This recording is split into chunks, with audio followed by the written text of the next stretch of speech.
Je ne vais absolument pas me comparer à David Lynch. J'ai cru qu'il fallait que je défende cette capacité à être la boss girl et à pouvoir faire tout toute seule. J'ai grandi dans un environnement où j'avais aucun exemple. Au départ, il y a juste le thrill de me dire « Wow, je peux faire des sons moi-même ».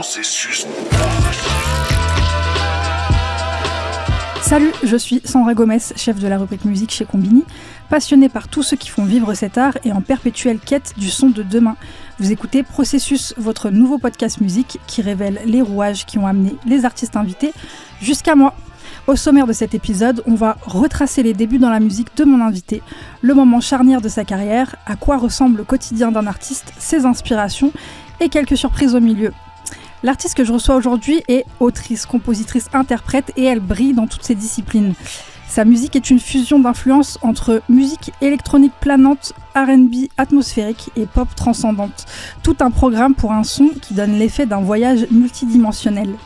Elle avait un ordinateur et un rêve et aujourd'hui elle joue dans presque le monde entier, devant un public fidèle et envoûté. Salut Okelou, comment ça va ? Ça va super, quelle présentation. Ça va, ça te va la description ? Ouais, c'est bien. Ok. Est-ce que tu es prête à revenir sur tout le processus qui t'a amené jusqu'ici ? Eh ben, j'espère. Eh ben, let's go. On va commencer tout de suite avec un premier extrait. Hidden under the curtain, I'm waiting for you. Sweet velvet touching my skin, Sniff. and I'm still waiting. Even the daylight coming. Ça te fait un truc de réécouter ça ? Ça fait des années. Donc c'est le morceau Chrysalis, qui est sorti en mars 2014 sur l'EP Avril. Et c'est ce qui apparaît comme le premier morceau posté sur les plateformes. C'est pour ça que nous, on commence d'habitude ce format par ça, pour revenir sur tes débuts dans la musique. Quand tu sors ce morceau, ça fait combien de temps que tu fais de la musique ? Alors concrètement, ça fait très longtemps parce que j'ai commencé à apprendre à faire de la musique toute petite, mais le projet solo et l'envie de faire de la musique toute seule et puis la possibilité de le faire surtout, c'est venu à ce moment-là, à l'âge de 19-20 ans. Voilà. Ok. Et tu commences comment ? Est-ce que tu évolues dans un environnement qui était propice à ce que tu te lances dans la musique, justement ? Comment tu commences à apprendre la musique ? Bah alors mes premiers pas, du coup, ils remontent à mon enfance. Clairement, j'ai un parcours très académique dans l'apprentissage de la musique. Je suis passée par des écoles, après par un conservatoire. Et suite au conservatoire, j'ai fait une année d'école un peu spécialisée pour avoir je savais pas encore ce que je voulais vraiment faire, donc était spécialisée dans le jazz et musique actuelle. Et c'est à ce moment-là que j'ai commencé à faire mes premières productions et mes premières expérimentations toute seule. Ok. Donc t'as quand même une partie autodidacte sur la production sur l'ordinateur, justement ? Oui, ça c'était autodidacte, ouais. Ok. À ce moment-là, vu que t'as commencé très jeune, t'avais tout de suite l'ambition d'en faire ta carrière, d'en faire ton métier ? Non. En fait, jusqu'à ce que je commence à me rendre compte que c'est possible de faire des choses comme ça tout seul. J'ai quand même évolué et grandi dans un environnement où j'avais aucun exemple en fait de personne. Moi, j'ai grandi dans une petite ville en France. J'avais un accès à Internet précieux mais limité. Et du coup, et puis en plus, j'ai passé beaucoup de temps à travailler et à apprendre la musique justement dans ces cadres académiques, dans ces cadres académiques où on parlait, que ce soit à l'école ou au conservatoire, de débouchés. Et il fallait avoir un métier précis, tu peux pas arriver à 17 ans dire moi je vais faire une carrière dans la musique, dans la pop, j'écris des chansons, c'était pas du tout, ça m'a jamais traversé la tête en fait. Moi je pensais que je pourrais faire par exemple musicienne pour des chanteurs, interprètes par exemple, ou parce que j'étais multi-instrumentiste. Jouais piano, violoncelle et guitare beaucoup, donc je me destinais à être instrumentiste en fait à la base. Et ça vient comment du coup ? À partir de quel moment que tu sens qu'il se passe quelque chose ? ça commence d'abord par des productions que tu fais toi. Il y a une dimension amateur, du coup, il n'y a pas vraiment de vision de carrière. Au départ, non, pas du tout. Au départ, il y a juste le thrill de me dire wow, je peux faire des sons moi-même, des sons, je peux reproduire mes sons préf que j'entends. Donc il y avait pas de projection, aucune pendant un bon moment. De toute façon, je pense que c'est quelque chose que je me suis toujours un peu empêchée d'avoir, enfin pas empêchée d'avoir, mais naturellement que je me suis jamais fixé comme ça des objectifs de zinzin, parce que je préfère un peu voir où est-ce que la vie me mène. J'ai l'impression que c'est un processus qui me convient plus. Ok. Après cette EP du coup dont on a écouté un extrait, tu vas sortir 2 EP, For the Beast en 2017 avec Casey MQ, chanteur et producteur canadien qui est toujours important dans ta musique aujourd'hui.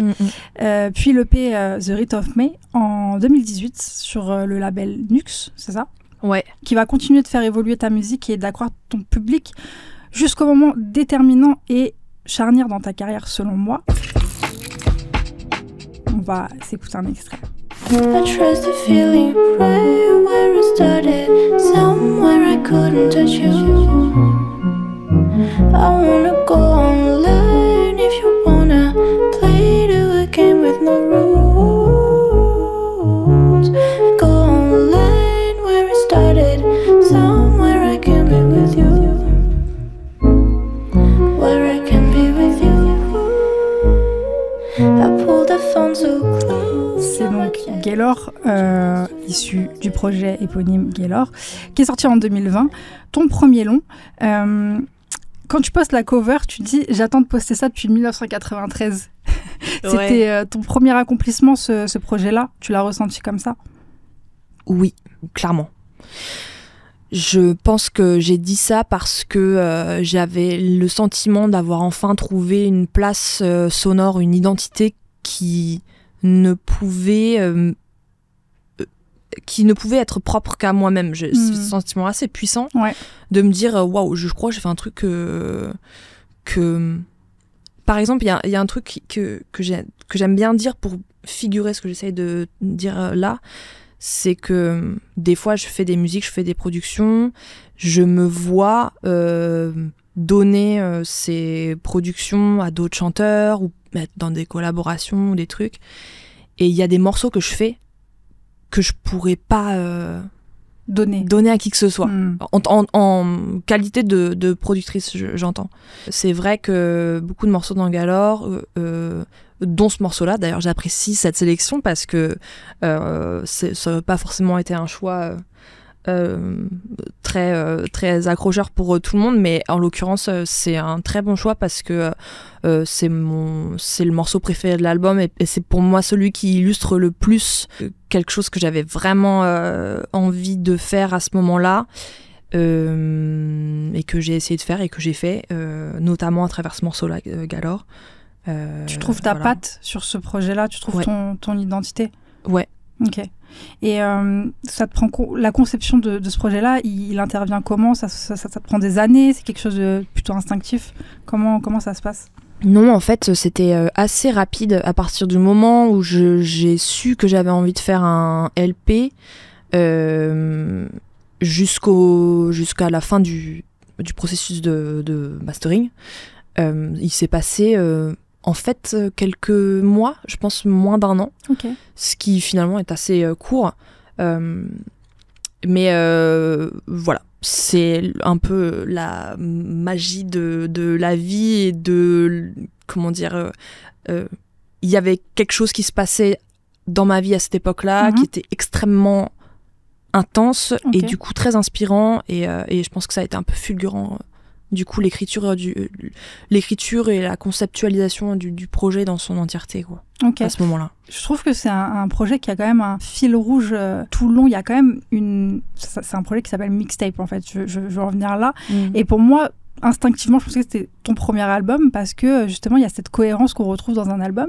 Il y a une aura un peu mystique qui est présente sur tous les morceaux, bien que chacun peut prendre une direction un peu différente. Toi, cette réalisation aussi de ce projet-là, c'est un cap dans ta création, dans ta créativité. Est-ce que c'est même dans la réalisation d'un projet, tu as l'impression de d'avoir quelque chose de plus abouti qu'auparavant?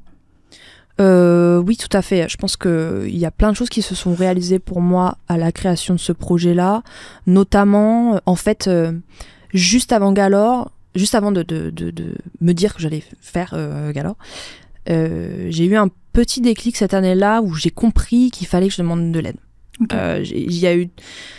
Pendant ces années avant, donc c'était en 2019 que j'ai commencé à écrire Galore, et toutes les années avant, j'avais un peu cette espèce de truc où j'avais envie de prouver que de toute façon je pouvais tout faire toute seule, et que et en plus il y avait genre presque cette obsession même dans les médias aussi de qui existe certainement encore, mais pour certaines raisons je suis plus trop confrontée, mais autour de la fille qui fait ses trucs, enfin voilà. Bon. Ouais, c'était un peu surévalué, c'est un peu il y avait un à bon escient aussi, hein, je suis pas en train du tout de critiquer ça, mais c'était une réalité et on en parlait beaucoup, et c'était beaucoup mis en valeur, peut-être des fois au détriment de gens qui s'entourent d'une équipe créative qui est tout aussi c'est ça, en fait moi je pense que ça m'a même j'ai cru qu'il fallait que je défende cette capacité à être la boss girl et à pouvoir faire tout toute seule.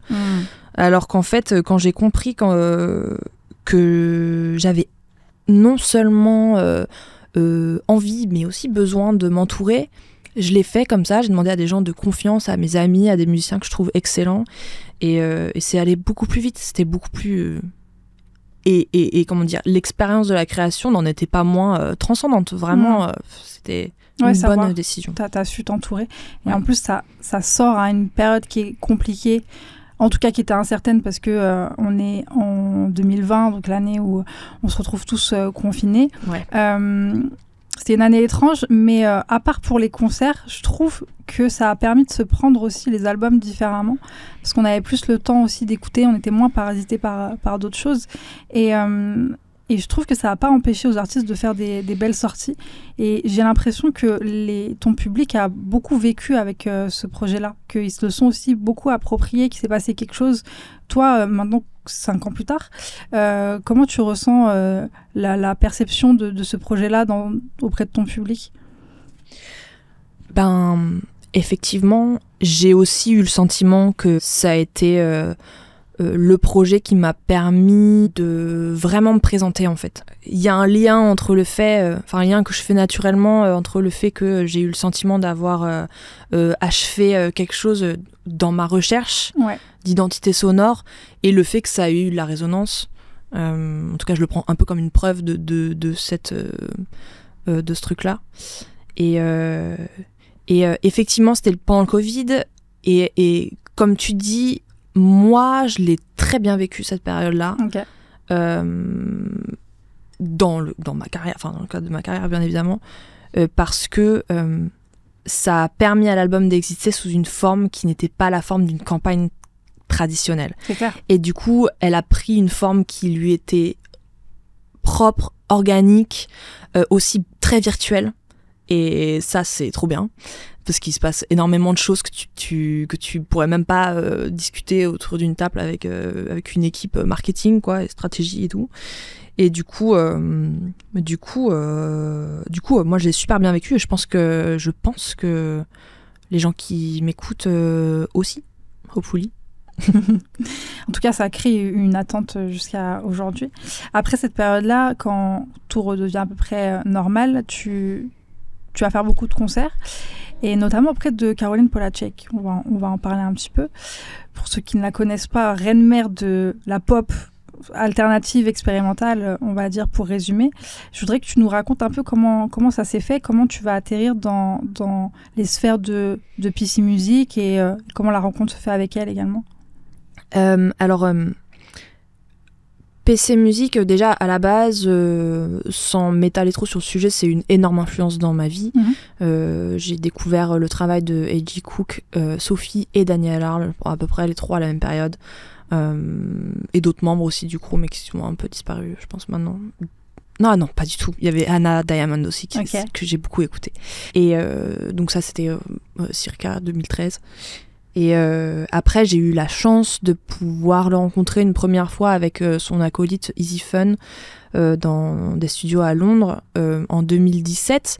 J'étais très timide à cette époque-là, donc c'était une petite session qui s'est bien passée, mais j'étais pas très loquace, ni verbalement avec mon anglais, ni musicalement. T'étais impressionnée aussi, j'imagine. J'étais extrêmement impressionnée. Je le suis encore avec des gens que j'admire, mais j'étais très très impressionnée. C'était mes premières expériences aussi de session, donc en plus avec des gens que je considérais beaucoup, voilà.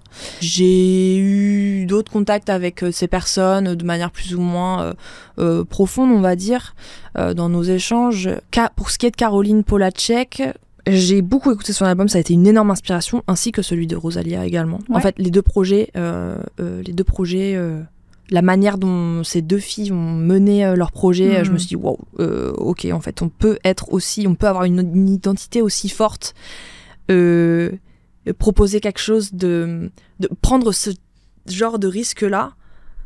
Bon, c'était pas non plus les risques du siècle, mais quand même, il y avait une affirmation qui est totale. Ouais, je trouvais plein de choix qui étaient super audacieux, autant musicalement que visuellement. Bref, sans mentir, ça m'a vraiment porté ces deux albums qui sont sortis cette année-là. Et ensuite, voilà, par la force des choses, après avoir sorti quelques morceaux, j'ai appris que du coup Caroline avait écouté les morceaux et qu'elle avait bien aimé, et elle m'a demandé de faire un remix, et puis ensuite il y a eu cette idée de faire la tournée avec elle. Donc voilà, un immense blessing. Ouais, t'en gardes un souvenir incroyable, j'imagine. Mais une des meilleures expériences de ma vie, clairement. Okay. Justement, dans cette nébuleuse-là d'artistes, est-ce qu'il y a des collaborations que tu as faites qui ne sont pas sorties ? Est-ce que tu as eu la chance, par exemple, de fréquenter Sophie, de collaborer avec elle ? J'imagine que c'était une grosse inspi aussi pour toi. Non, j'ai jamais eu cette chance. Okay. Malheureusement, je l'ai rencontrée qu'une fois, mais j'aurais adoré. Il y a des rencontres avec des artistes que j'admire énormément qui ne se sont pas forcément soldées où il n'y a pas forcément une preuve sonore, mais c'est pas du tout... Il y a un truc que je pense depuis vraiment toujours, c'est que c'est pas parce que je suis fan de quelqu'un que forcément dans un studio il y a une alchimie qui peut se faire comme ça. C'est pas du tout... la corrélation, elle est pas aussi simple. Évidemment, ça aide d'avoir quand même... comment dire, on va dire des goûts en commun, évidemment, mais c'est pas suffisant à faire un peu de la magie en studio, donc voilà. Est-ce que tu as une routine de travail ? Est-ce que tu es du genre à faire du son tous les jours ? Absolument pas. Ok. Non. En fait, il y a vraiment des phases où pendant plusieurs semaines, je peux ne pas faire de musique. Ça m'arrive assez souvent, et d'ailleurs, ça me dérange. J'ai un peu du mal à... Ou alors j'ai pas envie de me... C'est un peu un sujet presque... de discorde entre moi et moi-même, mais des fois j'aimerais bien être un peu plus geek de musique en général, et en même temps bon, c'est comme ça, je suis quand même quelqu'un qui me laisse beaucoup porter par mes envies d'une manière générale. Quand tu dis que t'aimerais être plus geek de musique, c'est dans le fait d'en faire, mais le fait d'en écouter, c'est les deux ça va ensemble. Ouais, les deux, ouais. Ok. Je pense en fait que ce sentiment, il vient du fait qu'il y a peut-être un truc qui me correspond pas trop dans l'époque dans laquelle on vit. Okay.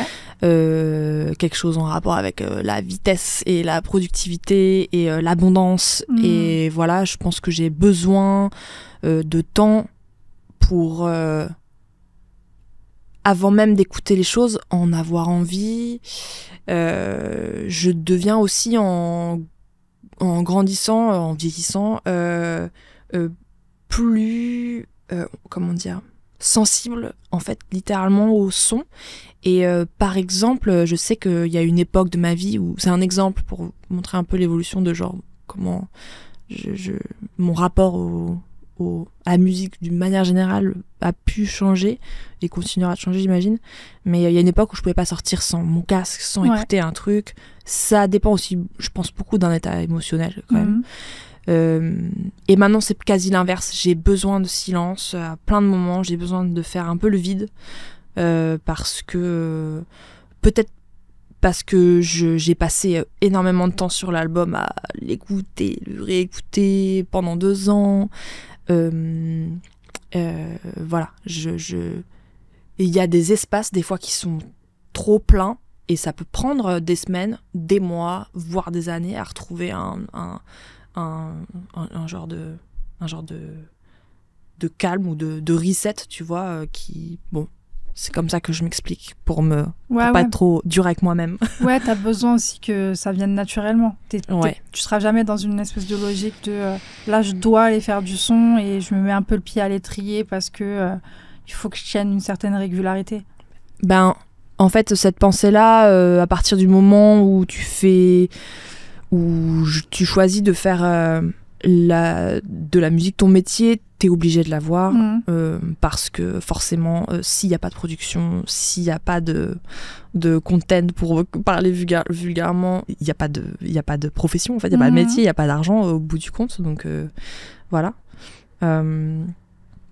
Mais j'essaye au maximum de me prémunir de ça. Ouais, de te préserver de ce rush-là dans lequel tu peux être. Et c'est dans quelle phase de création que tu as l'impression de trouver le plus de plaisir entre le moment où tu vas produire, le moment où tu vas écrire, rec, ça peut être sur scène aussi. C'est dans quelle phase ? J'aime bien cette question. Alors, il y en a plusieurs. Je pense que... Il y en a trois auxquels je pense là qui sont mes préférés. La première, c'est quand je commence page blanche, qu'en général j'ai un clavier devant moi, c'est quand même ce que je préfère toujours faire, et que j'ouvre le logiciel et que j'ai tous ces milliards de sons qui s'offrent à moi. Et là, je vais être dans la recherche il y a un super échange que j'adore entre ce que me dit... Je sélectionne un son qui me dit de jouer d'une certaine manière, ou l'inverse, c'est-à-dire que je vais trouver un thème qui est cool et il va falloir que le son que je trouve colle à ce thème du mieux possible. Donc après c'est sur des critères très techniques de son de synthé ou d'émulation, etc. Sur l'attaque, la release, la résonance du son, tous les effets qu'on peut lui mettre et tout. Donc ça j'adore. C'est un vrai moment d'amusement pour moi et de plaisir. Ensuite, il y a le moment où, sur ces recherches-là, j'essaie de trouver des mélodies vocales. Ça, c'est pareil, c'est vraiment que du fun, c'est trop rigolo. Et puis, le dernier moment, c'est un moment un peu plus, je pense, un peu plus difficile à comprendre, c'est peut-être le truc le plus geek qui me caractérise, c'est de travailler en ultra détail les partitions MIDI de mes synthés. C'est-à-dire que je vais prendre chaque note et en travailler de manière très précise. Je vais beaucoup toucher en particulier à la... Désolée, je rentre, je me... Ah non, mais les gens veulent ça. Mais je m'attaque à leur vélocité, en fait. Donc la vélocité, on va dire que c'est un peu... c'est la puissance qu'on va mettre, la puissance de jeu, en fait, qu'on va mettre dans une note. Je pense que c'est une bonne définition. La vélocité va créer toutes les micro-nuances dans l'interprétation de l'instrument. C'est la vélocité quand on joue à un instrument acoustique, c'est quelque chose qui est quasi intrinsèque. On ne peut pas, comme l'ordinateur, jouer toutes les notes sur la même intensité, c'est physiquement impossible. Après, j'ai une guitare, on dirait, mais après, c'est tout l'enjeu de conduire une phrase et tout l'enjeu du phrasé et de penser la musique avec ses nuances et ses inflexions, tout comme n'importe quel langage. Et moi, c'est vrai que c'est un truc que je kiffe trop faire sur l'ordinateur, parce que je trouve que ça apporte vraiment quelque chose de très très précieux, en tout cas à mes oreilles. Ouais, donc tu passes beaucoup de temps sur chaque morceau. Il y a un côté de... Énormément de temps. Beaucoup trop, je pense, d'ailleurs. Et t'arrives toujours à l'entendre de la même manière qu'au début, parce que des fois ça peut un peu distordre la vision qu'on a quand on écoute trop un morceau, justement. Est-ce que des fois ça t'arrive de plus aimer un truc au point de tout vouloir changer ou... Oui. Ouais, ça m'arrive beaucoup. C'est pas que je me mets à plus aimer un morceau, c'est que je me mets à trouver qu'il a moins de sens dans le paysage de ce que je suis en train de faire.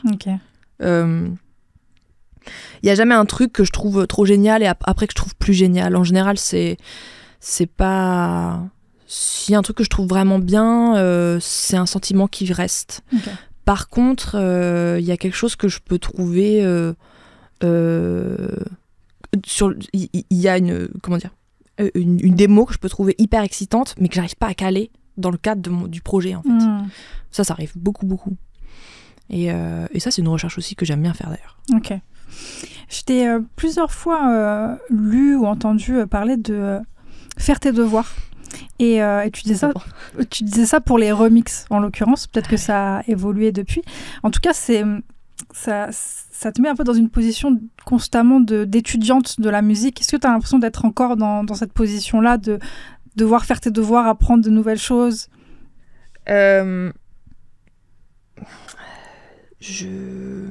J'essaie de me rappeler pourquoi j'ai dit ça, mais je pense que c'est un exercice dans lequel j'ai moins confiance. Et puis, je sais pas, il y a un peu un truc... je touche au travail de quelqu'un d'autre, j'espère y faire honneur. Et en même temps, j'ai l'impression que... Parce que pour moi, le remix, c'est vraiment un exercice où tu montres un peu tes skills de producteur. Vraiment, genre, c'est un exercice qui est fait pour ça. Et j'ai l'impression que moi, mes qualités, en tant que musicienne, elles ne résident pas dans la production, essentiellement. Et c'est d'ailleurs pour ça que je m'entoure d'autres musiciens pour finaliser mes productions. Il y en a très peu que je mène du début à la fin toute seule. Du coup, c'est pour ça que le remix, c'est un truc que je fais tout seul, parce que je vais pas appeler mes potes pour travailler sur un remix, ça serait un peu chiant. Mais c'est un exercice du coup pour toi d'aboutir ce truc-là. Clairement, parce que je suis censée le faire toute seule. Donc faire tout, finalement, sur les remixes, il y a plus de travail où je suis vraiment solo que sur mes propres morceaux finalement. J'ai l'impression. Ok. C'est un truc qui te plaît toujours? Parce qu'on t'en a fait des très connus qui ont beaucoup plu. Est-ce que tu as toujours envie de continuer cet exercice-là? Oui. J'ai hâte de m'y remettre avec plaisir. Il y a plein de trucs que j'ai hâte de faire et que j'ai pas pu faire depuis un petit moment parce que j'étais concentrée sur l'album. Les remixes, ça en fait partie. Après, c'est pas non plus mon exercice préféré. Je sais que j'aime bien faire un remix parce que j'ai une grosse envie de le faire, une idée très précise. Mais en général, c'est vrai que on va pas se mentir, je suis très honnête sur le procédé, mais faire des remixes, à part pour ceux qui kiffent trop faire ça rentre très souvent dans une stratégie aussi de campagne. Bien sûr. Et puis de faire des liens entre des artistes, des trucs comme ça. Ouais, donc, mais c'est utile. Enfin, oui, ça clairement. peut être très utile et ça permet aussi de faire découvrir sa musique par une porte accessible. C'est ça. Il y a quelque chose de particulier, on peut dire, dans ta carrière, c'est la portée de ta musique. T'es écouté en France, en Angleterre, aux États-Unis. Comment tu navigues dans ces différents publics, s'ils sont différents? Est-ce que tu vois des sensibilités peut-être différentes par rapport à comment ta musique est perçue? Eh ben, pas vraiment. Okay. J'ai pas du tout ce sentiment, en fait. J'ai l'impression que les gens, qu'ils soient français ou pas, en l'occurrence, apprécient la musique un peu pour les mêmes raisons. Pour les mêmes raisons, ouais. Dans les retours que j'ai, les gens qui sont touchés, je comprends ce qu'ils veulent dire quand ils parlent de choses spécifiques ou de morceaux ou d'émotions spécifiques. Et c'est assez homogène. Ouais. C'est universel, ouais. Ben, c'est mon ressenti, ouais. Ok. Et justement, ce qui peut en partie expliquer ça à la portée de la musique, c'est évidemment le choix de la langue qui est pour beaucoup. Est-ce que c'est... déjà, pourquoi ce choix? Est-ce qu'il y a aussi peut-être une quête de raconter des choses intimes? Je pense que ça peut être aussi plus facile dans une autre langue que sa propre langue, sa langue maternelle. Mais toi, comment tu expliques ce choix-là? Est-ce que ça en fait partie? J'ai abordé ce sujet de la pudeur il y a pas longtemps au sujet de mes chansons et du fait qu'elles soient en anglais et pas en français, c'est possible que ce soit une des raisons pour laquelle j'ai fait ce choix. Mais si c'est le cas, j'en suis pas vraiment consciente. Je suis pas, voilà. Je dis ça surtout parce que ce qui est sûr, c'est que dans la musique, dans la création des instrumentales, pour l'isoler du texte, je me sens pas du tout pudique. Donc voilà. Après, il y a un truc qui est clair pour moi, c'est que depuis toujours, c'est que et de plus en plus, c'est que le langage que je maîtrise en premier, c'est celui de la musique, de l'écriture de la musique et de la production et de tous ces choix-là. Beaucoup plus que celui du texte, qui pour moi est presque un métier de poète que je maîtrise beaucoup moins et sur lequel du coup je me sens beaucoup moins confiante. Alors le faire en anglais, ça me permet de le faire en fait, tout simplement. Ça me permet de passer le pas, de pas avoir trop d'exigences ou de pas assumer le choix des mots, etc. Ce qui serait clairement le cas si j'écrivais en français. Il y a trop de subtilité, de... Oui, et puis il y a trop de sens pour moi, parce que c'est ma langue maternelle et que je pense que j'ai moi-même une appréciation des écrivains, des gens qui écrivent en français, que ce soit de la littérature ou des chansons, qui est assez... j'ai pas envie de dire aigu, parce que ce serait faux, mais j'y suis sensible. Enfin, voilà, j'ai des préférences, j'ai des goûts, et je pense que même aujourd'hui, après un petit peu d'entraînement en anglais et vite fait en français, je pense que c'est pas mon langage. Voilà, les mots. Donc, sauf que le problème de ça, c'est que à chaque fois que je fais de la musique, j'ai envie de chanter dessus. Donc au bout d'un moment, comme je peux plus faire la, il faut que je place des mots dessus. Et voilà, l'anglais sans réfléchir, quand j'avais 20 ans, c'est le truc que j'ai fait aussi par mimétisme. Parce que la réalité aussi de mon expérience en tant qu'auditrice, c'est que j'écoutais beaucoup de chansons en anglais, tout simplement. Donc c'est vrai que c'est une langue que j'ai beaucoup entendue, en tout cas en chanson et en texte. Donc voilà, c'est venu un peu naturellement et j'ai jamais passé le cap de le faire en français. Et puis aussi, on va pas se mentir, je me suis quand même rendu compte que du coup, les gens ils m'écoutaient hors France. Et ça, c'est cool. Parce que concrètement, je me disais ça quand j'ai commencé à chanter en anglais. Je me disais, peut-être que pour l'export, ce sera plus simple. C'est plus simple. C'est carrément plus simple, c'est clair. C'est avéré. Mais c'est peut-être l'effet inverse, parce que j'ai l'impression que... Je ne vais pas parler de stats, c'est pas intéressant, mais peut-être que il y a une dimension peut-être plus large de ton public en dehors de la France. Je ne sais pas si c'est quelque chose dont tu as conscience. J'ai pas les chiffres non plus, et je crois que ça se vaut quasi quand même. Parce que je pense qu'il y a beaucoup de gens qui m'écoutent en France, mine de rien, surtout à Paris, c'est sûr.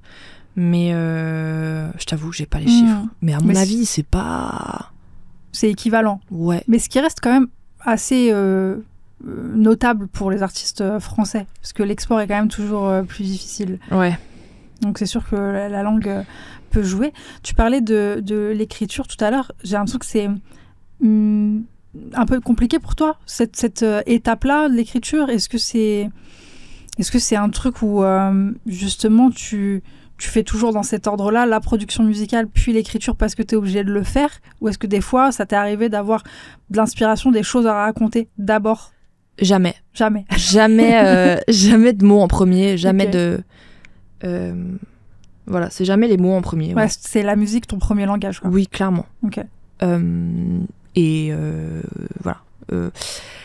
Mais j'ai eu plein d'expériences différentes liées à l'écriture du texte qui sont hyper diverses. J'ai eu des expériences pareil, un peu transcendantes, où je me suis vraiment retrouvée dans des mots que j'ai utilisés moi-même. Donc c'est là où j'ai pris confiance aussi, où je me suis dit, bon, je suis capable de le faire. Je suis capable, moi, de m'émouvoir, d'arriver à mettre vraiment des mots sur mes propres émotions.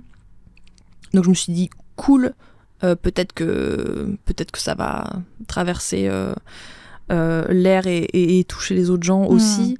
Et puis il y a d'autres moments où j'ai pas du tout réussi à relever le défi, et voilà, ça fait partie de l'apprentissage.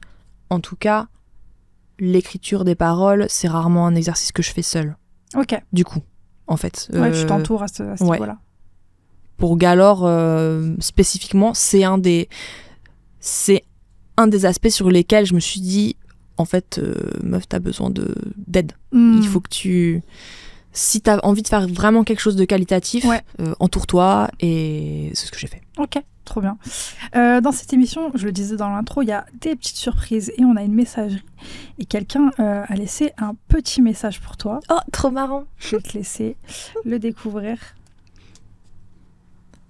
Marilou, petite question cinéma pour toi. Tiens, je te laisse le prendre si tu veux. Est-ce qu'il y aurait 3 films qui, selon toi, résonnent avec l'essence de Tchokhanov? Et du coup, si oui, lesquels? Et t'as pas le droit de dire Bambi 1, 2, 3. Lol. Voilà, bisous. Non, j'ai pas le droit de dire Bambi. Qu'est-ce que je vais dire? C'est compliqué. C'est trop dur. C'est dur. Malibu, du coup, tu peux nous la présenter? Ah là là. Malibu, c'est une amie qui s'appelle Barbara. Ah, c'est trop marrant que vous fassiez ce genre de trucs. C'est une amie qui s'appelle Barbara et qui fait de la musique ambiante magnifique. C'est une personne que j'ai rencontrée à une époque très très charnière de ma vie, où j'ai plongé corps et âme dans Internet et ce qu'il avait à offrir. Et toutes ces niches, toutes ces scènes, voilà, tout l'art d'Internet. Donc voilà, pareil, il y a un peu plus de 10 ans maintenant. Ok. Et j'ai traversé cette époque, cette période comme ça avec elle un peu. Ok. On a eu une période où on était très amis, presque fusionnels, quand on s'est rencontrés. Et voilà, c'était très très intense comme période, mais j'en ai un bon souvenir. C'était très riche, quoi. Enfin, trop bien. Clairement, et les gens pourront la découvrir en première partie de tes concerts? Oui, crois. Absolument. Trop bien. Ouais. Tu peux répondre à cette question ou oui, pas? Je vais essayer. Elle t'a posé une colle? Ah ouais, de fou. De fou. C'est important quand même de parler de cet aspect-là, de justement la direction artistique, parce que c'est quelque chose de très important dans ta musique aussi, visuellement. C'est bon, j'ai une idée. T'as une idée? Oui. Alors dis-moi. Littéralement, c'est un des titres des morceaux. Ok. C'est le titre d'un film que j'adore. Cool, ouf. J'ai ça. C'est un dessin animé qui s'appelle Plague Dogs. Ok.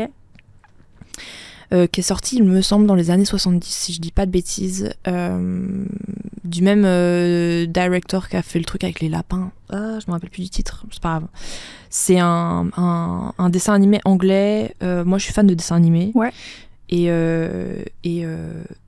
cette œuvre-là, elle m'a transpercé le cœur il y a quelques années.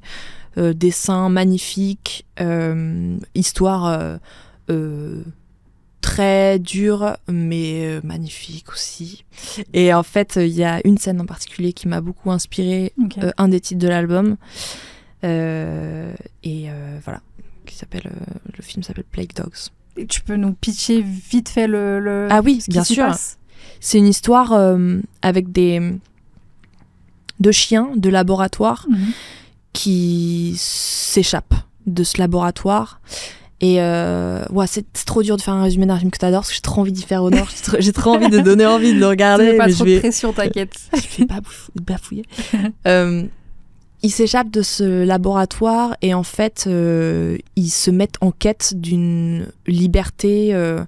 En fait, c'est des êtres vivants qui sont complètement traumatisés et aussi dans leur chair. Et voilà. Le film raconte une quête de quelque chose. Je pense qu'eux-mêmes, ils savent pas vraiment ce qu'ils recherchent. Mais je pense qu'il y a un peu une recherche de retrouver une liberté sans savoir vraiment ce que ça veut dire en fait. Ok. Voilà. Bah je comprends le lien avec l'album en tout cas. Ouais, cool. Bah ça va, tu m'as donné envie de le regarder en vrai. Cool. Non, franchement, c'est trop magnifique. C'est trop beau. Trop bien. Justement, il y a tout un univers qu'on visualise quand on écoute un projet. C'était déjà présent sur Galore, c'est encore plus présent, je trouve, sur Chalk & Earth. Et on sent que tu prends du plaisir aussi à développer cet aspect-là. Qu'est-ce qui t'a inspiré particulièrement sur la direction artistique de ce projet-là ? Visuellement, en fait... Non, il y a une esthétique, si ça peut un peu te orienter aussi, Y2K à fond, oui, clairement, qui a assumé, et qui fait écho à la manière, ton approche de la musique et toutes les références que tu as dans ta musique. Donc, ça vient d'où ce truc-là ? Ben, comment dire, je suis sur les réseaux comme tout le monde depuis quelques années et j'ai été sensible au revival du Y2K de manière assez naïve et avec grand plaisir également. C'est vrai que c'est assez agréable en fait en tant que personne née en 93 de pouvoir revivre ces esthétiques-là d'une toute autre manière parce que voilà, on était quand même, enfin j'étais quand même très jeune au début des années 2000 et du coup c'est marrant parce qu'il y a des choses qui me touchent maintenant dans cette esthétique-là qui me touchaient pas forcément à l'époque et inversement. Donc voilà, mais ça n'a pas été un choix qui a été, j'ai pas dit au début genre moi je veux absolument jump dans le train juste voilà.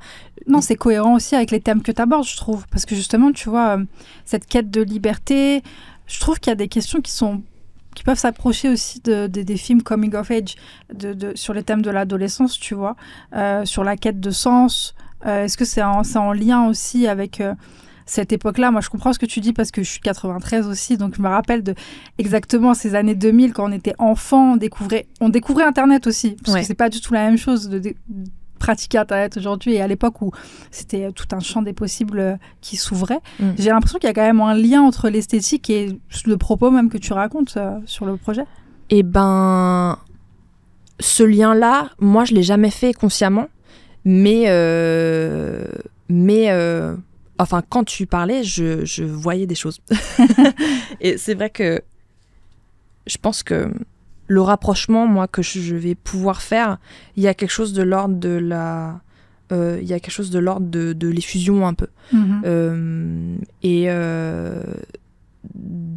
Effectivement, c'était effectivement les débuts d'Internet et de tout ce qui va avec, c'est-à-dire un genre d'excitation à pouvoir aller dans plein d'endroits différents, bon, en l'occurrence sur la toile, mais un sens presque de la perdition dans cette nouvelle ère technologique. Un des thèmes de l'album se concentre autour de la perdition beaucoup, de pas vraiment savoir quel chemin prendre à plein de niveaux différents, que ce soit donc c'est des choses que moi j'ai ressenties dans ma vie bien évidemment, mais donc oui, ça se répercute beaucoup dans le son. C'est un album qui est à mon sens assez dense en termes de direction, en termes d'idées, en termes de couleurs, même si visuellement celle qui domine c'est le bleu. Je pense que ce choix-là, alors le truc c'est que dans tout le travail que j'ai fait visuellement, il n'y a pas eu de conceptualisation. Alors non, c'est faux. Il n'y a pas eu de conceptualisation en rapport avec la musique. Ok. J'ai eu envie de me libérer de ça parce que de ce processus, parce que quand j'ai écrit la musique, ça a été super lourd pour moi d'essayer d'analyser ce que j'étais en train de faire. Ok. Parce que je voulais y donner un sens, je voulais connecter les choses entre elles. J'ai moins fait ce travail quand il a fallu passer au visuel, parce que j'ai eu envie de un peu... Relâcher, prendre du plaisir, Ouais. juste et... Exactement, et puis un peu avec cette confiance-là que de toute façon, le sens, il est là, Ouais. dans la mesure où c'est moi qui fais ses choix, en fait. Donc Je comprends. voilà. Ok. Je suis allée quelque part qui était peut-être très éloigné du début Ah de la non, question, mais... je te capte à fond. Petit détail, mais qui n'en est pas un. Moi, je porte attention à toutes ces petites choses qui sont faites autour des sorties d'albums. J'ai pris du plaisir à aller sur ton site internet. cool. Parce qu'on peut se balader dans une chambre d'ado, cliquer un peu partout, et il se passe des trucs. Et ça me rappelle vraiment l'époque, justement, où on essayait d'utiliser Internet, tu le disais très bien tout à l'heure, à son maximum, au maximum de ses capacités, tu vois. Et ça s'est perdu avec les réseaux. J'ai l'impression qu'on est... Parce que les réseaux sociaux sont ultra formatés, donc on a moins cette liberté-là et tout. Et mais en c'est tout très cas- facile, ouais. Ouais.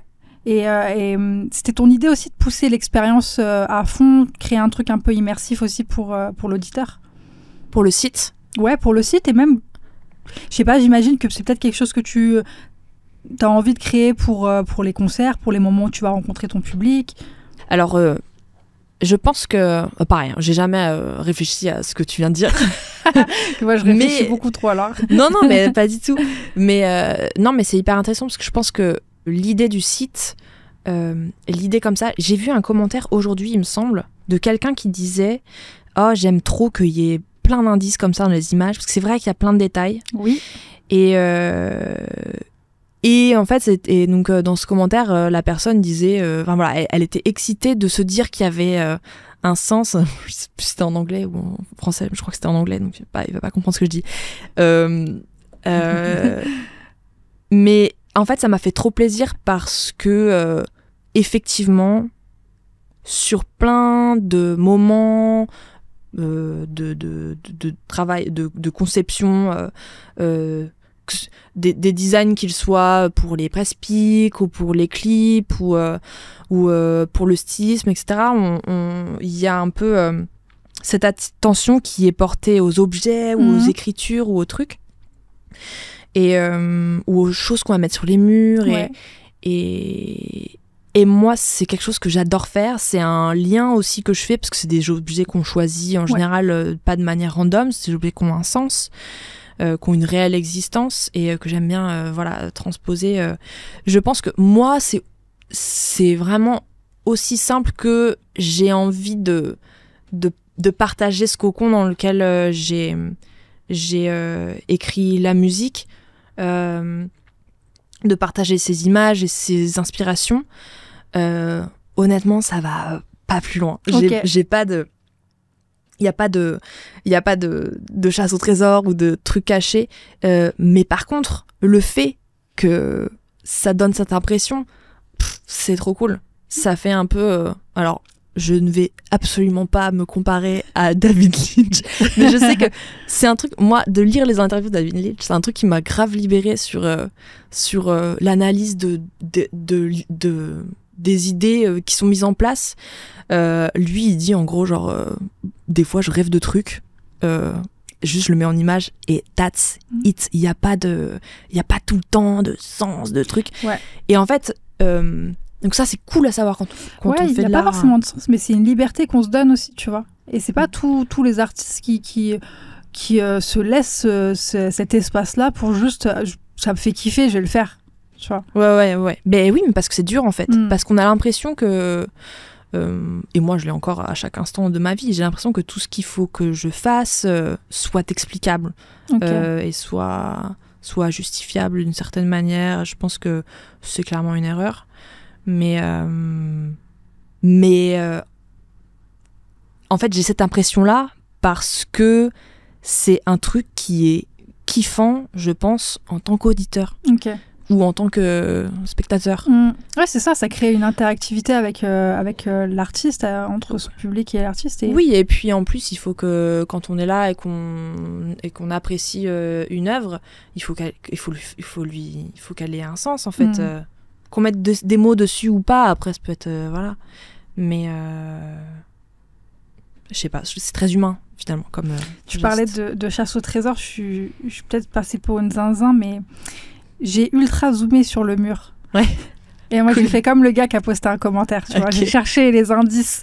Et il y a un commentaire, je sais pas si tu as une explication à me donner.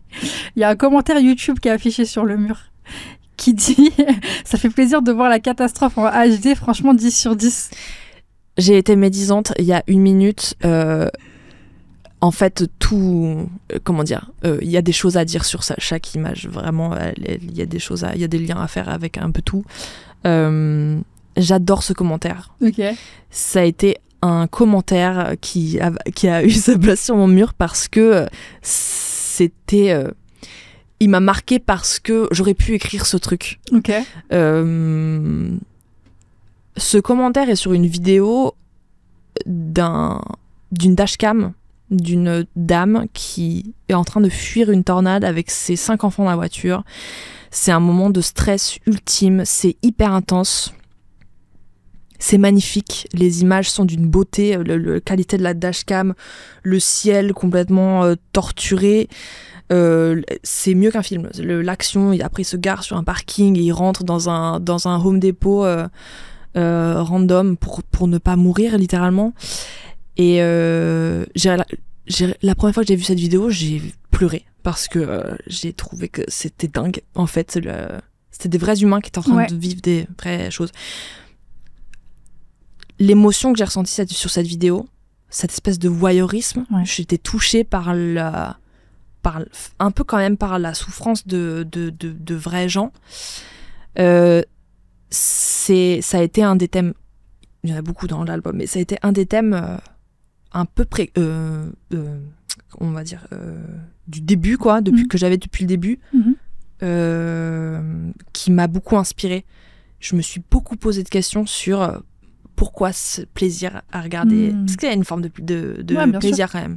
Enfin, je veux dire, moi je kiffe pleurer d'émotions, voilà, que ce soit triste, que ce soit joyeux, sauf que ça met mal à l'aise. En même temps, je suis une grande consommatrice de true crime et de tout ce genre de contenu.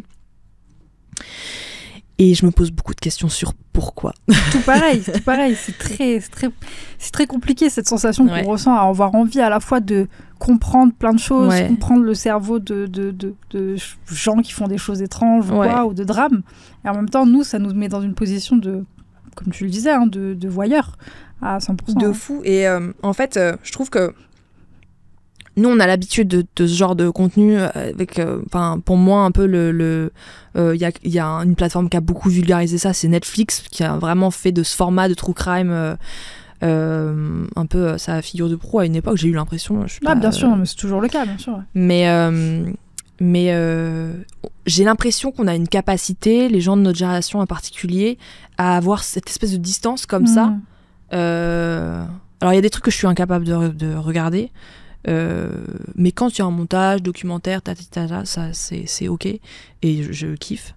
Mais voilà, en tout cas dans ce commentaire, je l'ai trouvé presque indécent, quoi. Enfin, trop bien la catastrophe, ça tue, j'aime trop quand elle pleure. Enfin, tu sais, genre c'est bizarre. Mais en fait, c'est hyper sincère. Et moi, j'étais dans cette émotion-là aussi. Et c'est aussi d'assumer qu'on aime ça. Oui, voilà. Bon, clairement, il y avait aucune voilà, mais voilà, top tier commentaire. Dans cet album, tu collabores avec Bladee, un artiste suédois qui est dans la nébuleuse de Younglin, pour le résumer simplement, qui fait une musique pareille, qu'on peut considérer hybride entre hip-hop, hyper-pop, musique électronique. Comment elle se fait, votre rencontre, justement ? Eh ben, en fait, figure-toi qu'on s'est rencontrés il y a quasi 10 ans. Ah ouais. Par hasard dans la maison d'une connaissance qu'on avait en commun, un autre artiste qui s'appelle Oulike. Je sais pas s'il fait encore des choses, mais voilà. Et on s'est rencontrés donc à Londres l'espace d'une soirée. Après on s'est plus jamais revus, mais comme je disais tout à l'heure, voilà, je pense qu'on a toujours gardé contact sur les réseaux et qu'on suit nos travaux respectifs depuis cette époque-là. On s'était recroisés, je sais plus vraiment. La collaboration, elle est arrivée de manière assez simple. ça faisait longtemps qu'on s'était dit qu'on serait content de faire un truc ensemble. Et pour moi, là, c'était l'occasion. J'avais une démo qui, à mon sens, s'y prêtait parfaitement. Donc, je lui ai envoyé. Et puis voilà, quoi. Ok, c'est fait de manière assez naturelle. Oui, finalement. complètement, ouais. Ok. Il y a eu 5 ans entre ton précédent projet et ton premier album. Comment tu as conçu ce projet-là? Pareil, la timeline, elle s'est fait comment? Chokinos. Alors, déjà, il y a une chose, c'est que je me suis pas sentie capable de commencer à plonger dans la création d'un nouvel opus sans avoir complètement tourné la page du précédent.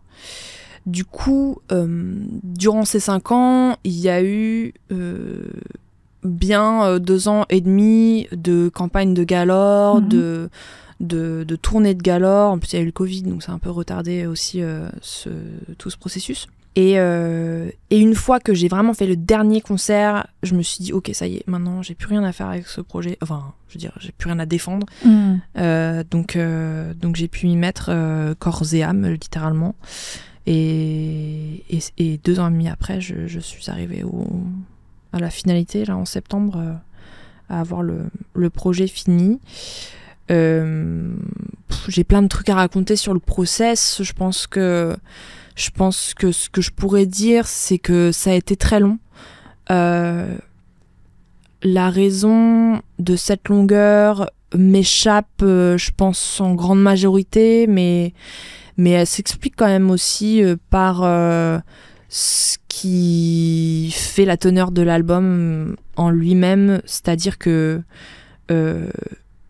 je pense que j'ai été dans et j'y suis toujours d'ailleurs, j'ai l'impression, dans une phase un peu de transition dans ma vie, à plusieurs niveaux. Et je me suis posé beaucoup de questions diverses et variées. Je parlais tout à l'heure de perdition. C'est pas que je me suis sentie perdue, mais il y a eu des choses que j'ai envie de changer profondément. Et voilà. J'ai opéré un peu ces choses-là pendant l'écriture de l'album. Et du coup, c'est comme si l'écriture de l'album, elle m'a accompagnée là-dedans, sans savoir vraiment... sans pouvoir vraiment mettre des mots sur quelque chose de très précis, sur une sensation très précise que j'étais en train de vivre. Parce que ça mélangeait trop de choses. Trop de choses de ma vraie vie et tout. Donc je pense que c'est pour ça aussi que ça a mis autant de temps. C'est parce que je suis partie, par exemple, au tout début du process de création, je suis partie de quelques démos que je trouvais très très solides, des idées fortes. Et puis 1 an et demi, en fait, j'avais traversé ces trucs et ça faisait moins sens. Et je me suis rattachée à d'autres démos. La tracklist de l'album, comme ça, elle a quand même pas mal évolué. Y a plein de morceaux que j'adore encore aujourd'hui, que j'ai pas pu intégrer parce que ça faisait plus sens. Enfin voilà, des espèces d'allers-retours comme ça qui résultaient du temps que j'ai pris et qui en plus ont rajouté on top of that du temps au processus. Voilà. Donc c'était un peu... C'était une conception assez longue quand même. De fou. Ouais. C'était fastidieux. Ouais. Et tu te sens comment là, on est quelques jours avant la sortie officielle. Tu te sens comment? Je me sens super bien. Je me sens soulagée. Ça fait déjà un moment que je me sens soulagée parce que psychologiquement, je sais que j'ai réussi à mettre un point final à tout ce travail de recherche et de composition. Donc c'est cool. Et puis là, c'est un peu mis à part le travail du live qui est encore une autre phase créative quand même. Mais après le reste, c'est presque récréatif. Tout ce qui entoure la campagne, c'est comment dire, c'est reposant dans le pas nécessairement physiquement, mais mentalement en fait.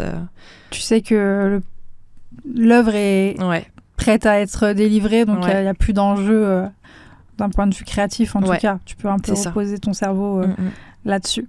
J'ai une autre question pour toi, cette fois-ci C'est une vraie surprise, tu connais pas la personne. Ok. Mais c'est un auditeur. C'est quelqu'un qui aime beaucoup ta musique, qui voulait Ok, te poser d'accord. une question. Salut Okelou, c'est Ilias, streamer pour la Zawa Prod. En fait, je me posais une question. En fait, t'as envoyé 7 emojis sans contexte à Dany Eraz, et pour nous maintenant, c'est devenu un running gag. On l'utilise H24. Ça devient même un problème parfois. Mais non, je voulais savoir ça a quel sens. Hormis être fan de Shrek, quel sens ça a? C'est marrant. C'est trop drôle. Alors cet emoji, il faut que tu nous expliques si ça a du sens, parce que les gens cherchent un sens à ça. C'est un de mes emojis préf parce que... merci de l'action d'ailleurs. J'ai déjà oublié son prénom parce que je suis Ilias. archi nulle en prénom. Ilias, merci Ilias du temps que tu as consacré. Et gros bisous à Dany Eraz. Bisous à eux. Cet emoji, il évoque quand même un univers Ouais. particulier. Ouais. Il y a beaucoup des morceaux que je fais. Obvious, c'est un exemple Mhm. qui est dans le nouvel album, qui m'évoque ce genre de personnage. Ouais. Et moi, j'aime trop faire le lien entre des choses que j'aime bien dans ma vie qui n'ont rien à voir. Mais on va dire que ce que j'aime bien dans Obvious, c'est la raison pour laquelle c'est une de mes tracks préférées aussi, c'est qu'il y a ce côté comme ça un peu elfique, un peu Ouais. petit lutin, un peu monde fantastique, Ouais, il y a beaucoup ça dans ta musique quand même. un peu rigolus. Ouais. Et en même temps, j'aime trop mêler tout cet aspect-là qui touche à plein de trucs de ma vie, de ma vraie vie, l'amour que j'ai pour les dessins animés et pour les musiques de dessins animés du coup forcément. Et j'ai adoré donc faire Obvious et y apporter un côté beaucoup plus aussi une vraie touche de féminité et de sensualité et voilà quelque chose de plus tendre, de plus chaleureux. C'est un contraste qui m'a toujours un peu titillé. Ok. Je sais que dans God's Chariot, j'avais eu aussi, qui est un morceau de Galore, j'avais eu aussi cette ambition-là. Quand j'avais écrit God's Chariot, je regardais des vidéos de danse, Ouais. mais de filles magnifiques, mais issues de dessins animés. Je voulais pas avoir des vraies personnes de la vraie vie. Genre la meuf dans Truc Rabbit, là. Roger Rabbit. Ouais. Comment elle s'appelle déjà? Je sais plus. Jessica, je crois. Oui, Non, Jessica, c'est ça je crois Ouais. que c'est ça. Et ben voilà, j'aime bien mêler ces deux mondes. L'emoji lutin, pour moi c'est un petit personnage de dessin animé qui pourrait être caractérisé par toutes ces flûtes que j'utilise, voilà, tout Ouais. simplement. Je trouve qu'il te va bien, entre guillemets. Cool. C'est drôle à dire, mais C'est un compliment. en tout cas, je comprends le rapport avec toi et ta musique. On arrive à la fin, du coup. J'ai une dernière question, mais je te l'ai demandé avant l'émission, donc de me donner ton morceau préféré de ta discographie. Tu m'en as donné 2, et c'est avec plaisir qu'on va s'écouter ça.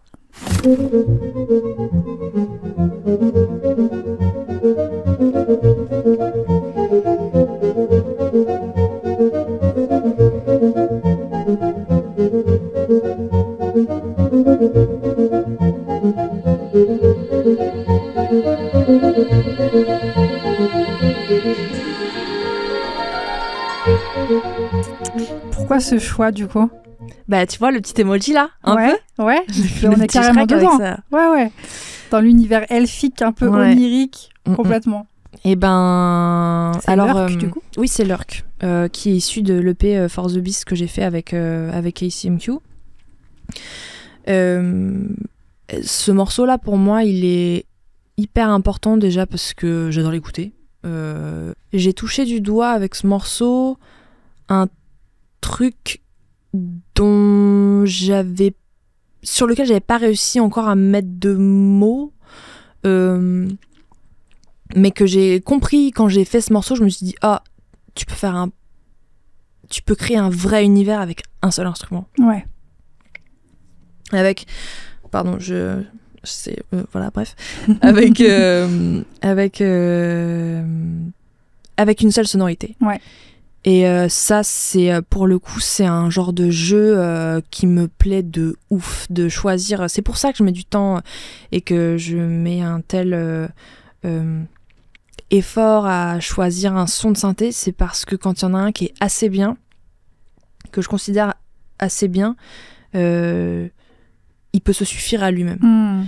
Et moi, je suis vraiment archi fan des morceaux qui utilisent qu'un instrument comme ça. Et voilà, l'Urk, je pense que c'est le premier exercice de ce style que j'ai réussi à mener. Et voilà, j'en suis très heureuse. T'en parlais tout à l'heure aussi, il y a un autre morceau du coup qu'on va s'écouter tout de suite, c'est Obvious.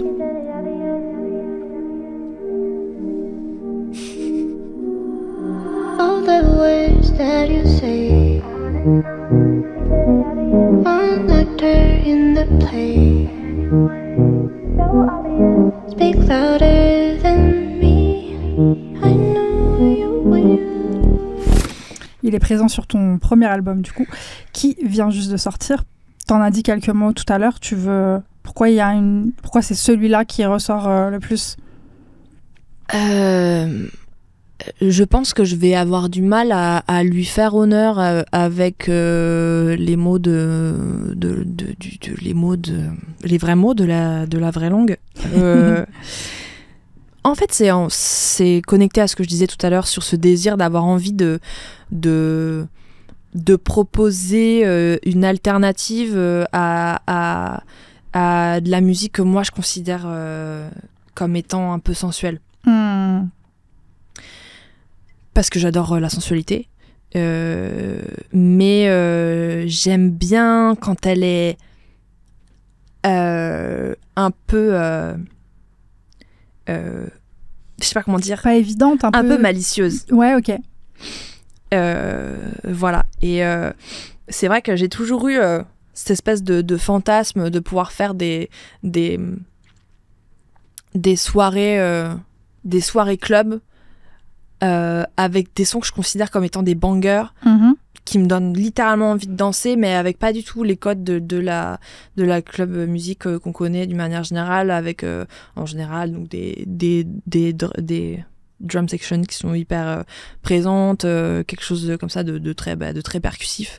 Mais ce que je comprends totalement, hein, mais voilà, moi j'aimerais bien faire des soirées où on peut... Ah, mais je sais pourquoi, j'ai vu une vidéo qui était dans mes rêves officiels, dans mes inspirations officielles. C'est un TikTok qui m'a bouleversée, qui a changé ma vie, de gens qui font un mosh pit sur Fireflies de All City. Ok, ça t'a inspiré, ouais, je comprends. Enfin, life goal, quoi, vraiment, t'as rien d'y penser, ça m'émeut. Faudra s'attendre à des pogos sur Obvious peut-être. Ah, j'espère. Vous savez ce qu'il vous reste à faire du coup. Non, mais en tout cas, voilà, j'ai envie de parler de aussi un sens de une forme de puissance en fait différente de ce qu'on se fait de l'idée de la puissance d'une manière générale. Moi, j'aime bien essayer d'insuffler de la puissance dans les choses qui sont pas très fortes. Et c'est un peu antinomique. Quand je dis pas très forte en volume, je parle, je veux dire en nuance, en impact, en fréquence. Donc pour ça, assez minimaliste. Oui, et puis de très filtré, comme ça, c'est vrai que c'est un truc que j'aime beaucoup. Mais j'ai envie de prouver qu'on peut trouver cette puissance avec d'autres codes que des codes que je trouve super masculins. Ouais. Je crois. Ouais, ce serait approprié aussi l'expression de la puissance, de la force. Ouais. Très bien, je comprends. Je comprends. Et ben on arrive à la fin. Merci beaucoup Okilou d'avoir partagé ce moment avec nous. Merci à toi. Chuck E. North est disponible partout. Écoutez-le absolument. Tu seras en tournée dans les prochaines semaines en France, en Europe, aux États-Unis, à Paris. Désolée, tout est complet. Déjà. À Paris ? Oui. Et même le dernier? En vrai, je pense que le temps qu'on diffuse cette émission, ce sera complet. Possible. Il reste très peu de place à l'heure où on parle, donc je veux pas faire de faux espoirs. Mais bon, allez jeter un coup d'œil. Et quant à moi, j'ai confectionné une playlist qui regroupe les essentiels, selon moi, de Okello et tous les morceaux dont on a parlé dans cette émission, que vous pouvez retrouver dès maintenant sur les plateformes d'écoute. Et c'est ce que je ferai pour chaque épisode. C'était Processus, le nouveau podcast musique de Combini, disponible sur toutes les plateformes d'écoute et sur YouTube. Merci de soutenir cette émission. Abonnez-vous. Dites-nous qui on doit absolument inviter. Je vous écouterai peut-être pas, mais ça nous aidera pour le référencement. On se retrouve dans 2 semaines pour un nouvel épisode. Bye. Et ne partez pas tout de suite. Cet épisode de Processus est maintenant terminé. J'espère que vous avez passé un bon moment avec nous. La bonne nouvelle, c'est qu'on vous livre un nouvel épisode dans 2 semaines. Parce que Processus, c'est tous les 15 jours, un mardi sur 2. Abonnez-vous et mettez des cœurs en commentaire. Bye. On a un petit rituel à la fin de chaque épisode. On demande à nos invités de nous faire une petite signature. Ok. Let's go.